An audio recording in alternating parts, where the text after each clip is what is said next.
सोचिए, एक इंसान निकला सफलता का राज जानने के लिए एक बहुत बड़ी खोज पर। और इसके लिए उन्होंने स्टडी किया 500 से ज्यादा दुनिया के सबसे कामयाब लोगों को। ये कोई एक दो दिन की बात नहीं थी। इस काम में लगे 25 साल से भी ज्यादा। और आखिर में जो नतीजा निकला वो बहुत सिंपल था कि दौलत सोच से ही आती है। मकसद था एक ऐसा यूनिवर्सल फॉर्मूला ढूंढना जिसे कोई भी अपनाकर कामयाब हो सके।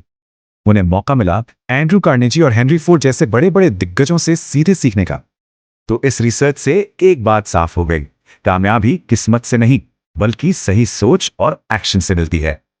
तो इसका जो सबसे पहला और जरूरी सिद्धांत है वो है एक खास तरह की एम्बिशन। इसे कहते हैं बर्निंग डिजायर। मतलब कोई छोटी मोटी चाहत नहीं बल्कि एक जबरदस्त जुनून। और किसी भी इच्छा को ऐसे जुनून में बदलने के लिए बस ये 3 काम करने होते हैं। अब जो दूसरा सिद्धांत है वो इस इच्छा को हकीकत से जोड़ने का काम करता है। यानी अपने सबकॉन्शियस माइंड को बार बार पॉजिटिव बातें बताना जब तक वो उसे सच न मान ले।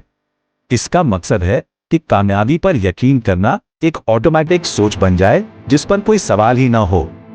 और अब आता है तीसरा और आखिरी सिद्धांत जो अकेले की मेहनत को कई गुना बढ़ा देता है।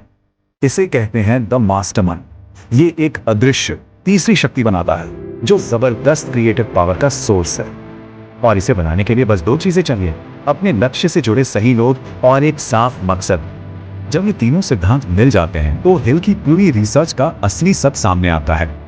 और वो सच ये है कि गरीबी हो या अमीरी दोनों एक ही जगह से पैदा होती है और वो है सोच। मतलब किसी की आर्थिक हकीकत इस बात पर निर्भर करती है कि उनकी सोच कैसी है। तो ये सब एक बहुत ही दमदार सवाल खड़ा करता है जिस पर सोचना बनता है।